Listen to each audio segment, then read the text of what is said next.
Hello, I'm Daniel Zengel with PRP Labs, here with Don Lipscomb, and we're going to be talking about a study that uses platelet-rich plasma to help with hair transplant surgery. So hair transplant surgery is extremely common all over the world, and this is done by taking hair on one part of a patient's body, usually putting it back on their head. And in this study, the researchers combine their typical hair transplant protocols with PRP in a comparative study. So it's PRP and hair transplant versus normal hair transplant. Just regular saline, yeah. Okay, there you go. Can you tell us a bit more about this study? Sure. So this study was single blind, randomized between 40 subjects. So they were just randomly put between two groups. And all subjects had alopecia. Also, none of them had had any other treatment done within the past 3 months. Okay. So I guess they were trying to make sure it wasn't affected by any sort of drugs or alternative treatments that they may have been undergoing. Right. So the two groups, 20 in each. So group one received a PRP injection during the actual procedure itself. Right.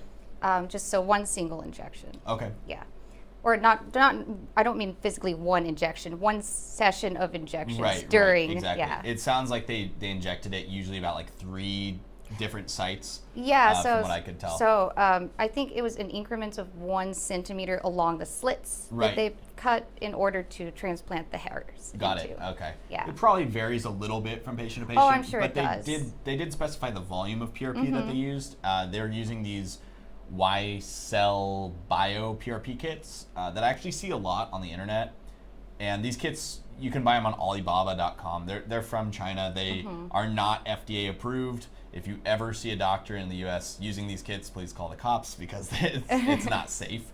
But this study was done in India, and they probably have different rules there. So what we do know about these kits is it uses a 20 milliliter blood draw. You end up with about 1.5 milliliters of PRP, and it's a double spin process, so it could be effective. They didn't actually do a platelet count before and after, but we do know for each patient they're working with about 1.5 milliliters of PRP. And it also does mention that even though this is a double spin method, they do include the buffy coat when they are siphoning off the supernatant. So this means that this is going to be a leukocyte-rich PRP, because the white blood cells tend to fall right in that buffy coat. And that seems like a good choice just based on what I've read and what I know about leukocyte-rich PRP is it definitely has antimicrobial properties, and that's why you'll commonly see leukocyte-rich PRP used in these surgical applications. Yeah, particularly for superficial wounds or things like that. The authors also mentioned that they did not use an activator in order to activate the PRP prior to injecting it. And the reason for this was they were afraid of chemically disrupting the actual hair follicle. And they also hypothesized that just the blood oozing out of the wound itself would serve to activate the platelets, which, I mean, I think that this is reasonable, in my opinion, because whenever blood is clotting, then it's usually because of an open wound. So unactivated PRP, and they did it during the surgical procedure. The other half of these patients just got the normal procedure. And plus the saline, so because it was single blinded, so the patients didn't actually know. Placebo controlled. Yeah, exactly. So the patients didn't know, however the doctors did.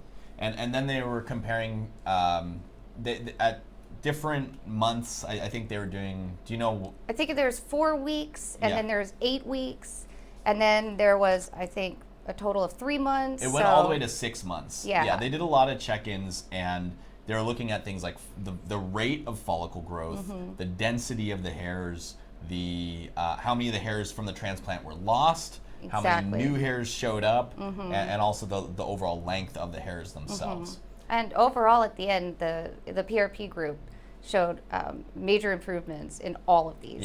Statistically better results. Significant, for every parameter. And then I noticed a couple, they sort of picked out, I think, some of the more impressive, sort of striking results.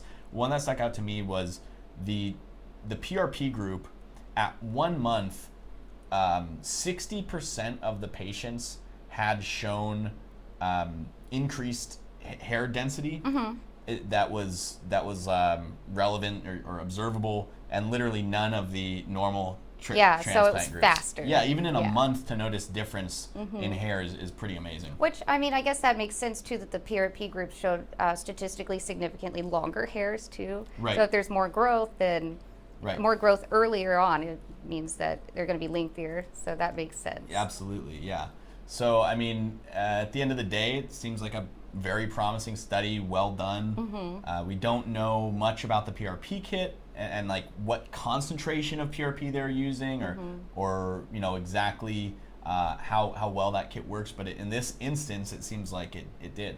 And I think biologically it makes sense because so it's thought that the PRP actually stimulated growth and differentiation of stem cells that are actually present in the hair follicle bulge, with activation also of mesenchymal stem cells in the dermal papilla. So these Okay. are all like the little base areas where the hair follicle will be. You have Okay. like this membrane area where Sure. you have mesenchymal stem cells and other things that need to constantly be regenerating hair. Right, right.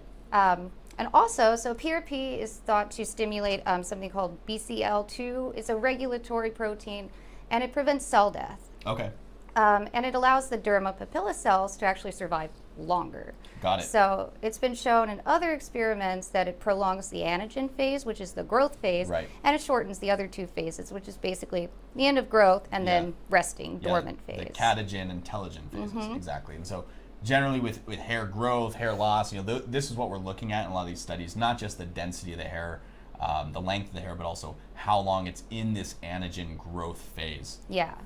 And then also, the authors hypothesized, and this has been shown in other experiments, that another growth factor in PRP, which is vascular endothelial growth factor, will promote more capillary growth, this boosts blood flow, and then this gets more nutrients and Right. oxygen and necessary requirements to the hair. Right, and this reminds me so much. It's very similar to actually we talked about a study not too long ago using PRP for skin grafts, and it showed that there was improved acceptance of the graft when Yes. PRP is added, and the authors I believe hypothesized a similar thing, which is that it's this vascularization that the PRP promotes, which can help the graft hold. And I imagine the same thing would be true with a hair transplant. Exactly. I mean, it makes sense. All cells need nutrients and oxygen. Right. Yeah. So. Okay, great. Well, thank you, Dawn, for talking about these hair studies with us, and this is really one of the more promising ones we've looked at. We've got at least one more video coming up, so stick around, and we will be right back.